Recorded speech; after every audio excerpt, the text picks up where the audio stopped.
Pamoja na jitihada zote zinazofanyika kuhakikisha kwamba yanafanyika mazungumzo na makubaliano ya waasi wa M23 kuacha mara moja kile kinachofanyika cha kuendelea kuteka miji kadhaa katika Jamhuri ya Kidemokrasia ya Kongo, lakini bado M23 hawajakata tamaa na bado hawajaweza kuwa na chochote ambacho wanaweza wakasema kwamba kinaweza kikawa ni sababu ya wao kuacha vita, kwa sababu wao awali walipohojiwa na kituo cha BBC ya ulimwengu, cha BBC Swahili cha ulimwengu, wakasema kwamba wao wako tayari kwa ajili ya mazungumzo, lakini upande wa Rais Felix Tshisekedi yeye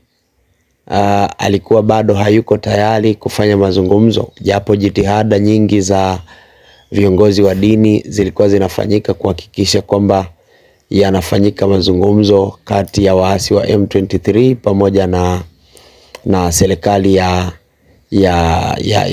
ya Rais Felix Tshisekedi. So imekuwa ni vigumu sana, lakini mpaka sasa Umoja wa Mataifa ulitoa tamko kwamba kiongozi mahakama ya kimataifa ya ACC ilitoa tamko kwamba kiongozi wa M23 popote alipo anafaa kukamatwa. Lakini swali ni kwamba nani atamkamata? Ni nani wa kumkamata? Wao wametoa tamko kwamba akamatwe, lakini atakamatwa namna gani? Ijapokuwa mahakama ya kimataifa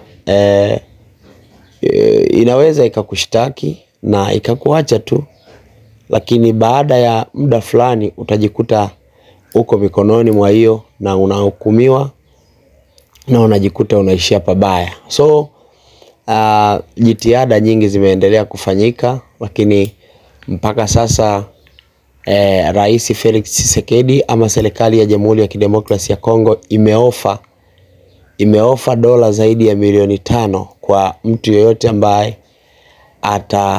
atakuwa sababu ya kukamatwa kwa kiongozi wa waasi Corneille Nangaa. So kuna ofa ya milioni kama 5, zaidi ya bilioni 17 na kitu, I think.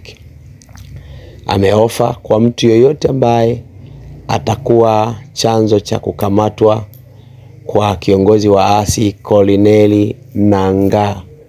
So mpaka hapo utaona serikali ya Kongo kuna namna fulani ambavyo haihitaji maridhiano yoyote kati ya waasi wa M23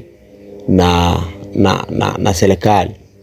Lakini mpaka leo kumelipotiwa kundi lingine la waasi, maana unajua Kongo haina waasi tu wa M23 peke yake.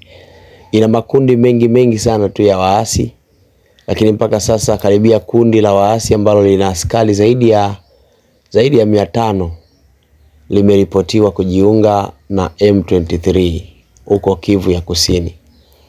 So utaona jinsi ambavyo mambo yameendelea kuwa sio ya kawaida. Na M23 mpango wao wa kufika Kinshasa uko pale.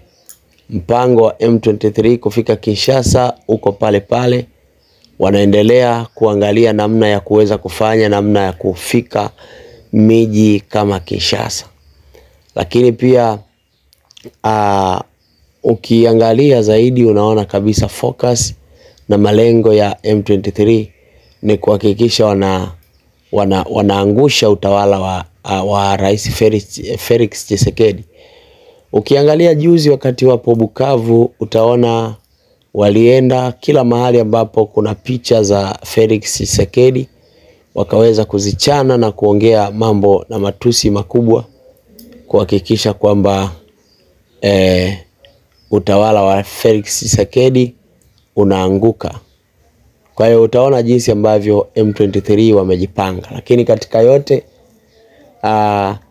serikali ya Kongo niko sure kabisa ina mbinu za kuweza kufanya ili kuweza kusaidia wananchi wa Jamhuri ya Kidemokrasia ya Kongo. Inatakiwa kufanya kitu, kukaa chini, kujitathmini mahali ambapo wamekosea, wakae chini waone kwamba watasaidiaje. Unajua mtu mzuri ni yule ambaye ana sera zake, lakini pia akiona sera za wapinzani wake ni nzuri, ni vizuri kuzichukua na kuzitendea kazi kwa ajili ya manufaa ya taifa.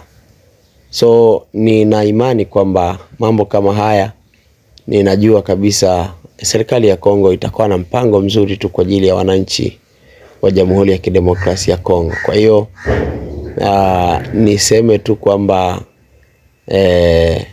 Kongo inahitaji kuendelea kuiombea, lakini ninaamini kabisa Mungu atawapatia wepesi na wataweza kupata amani ya kudumu. Lakini nimejaribu kuongea na ndugu mmoja ambaye nilikutana naye Dar es Salaam hapa, kwa habari ya usalama wa Goma na mazingira na maisha ya Goma namna yanavyoendelea. Yeye ni mfanyabiashara ambaye anafanya biashara, kutoa biashara hapa kupeleka Kongo. Akaniambia kwamba usalama kwa sasa Kongo, maeneo ya Goma uko vizuri. Wakiangalia mwanzo na sasa, wanasema kwamba usalama umeimarika zaidi M23 walipoingia kuchukua mji wa Goma. Sasa hivi utaona waendesha bodaboda, ilikuwa mwisho ni saa 12, lakini kwa sasa wanafanya 24 hours, masaa 24 wanafanya. So nikamuuliza, sasa nyinyi kama wananchi ni kipi ambacho mnapenda? Mko upande wa serikali ama mko upande wa waasi? Wao wanasema sisi wananchi wa Kongo tunachotaka ni amani peke yake. Yoyote yule ambaye atasababisha sisi wananchi tuwe na amani, huyo ndio tutakayempenda.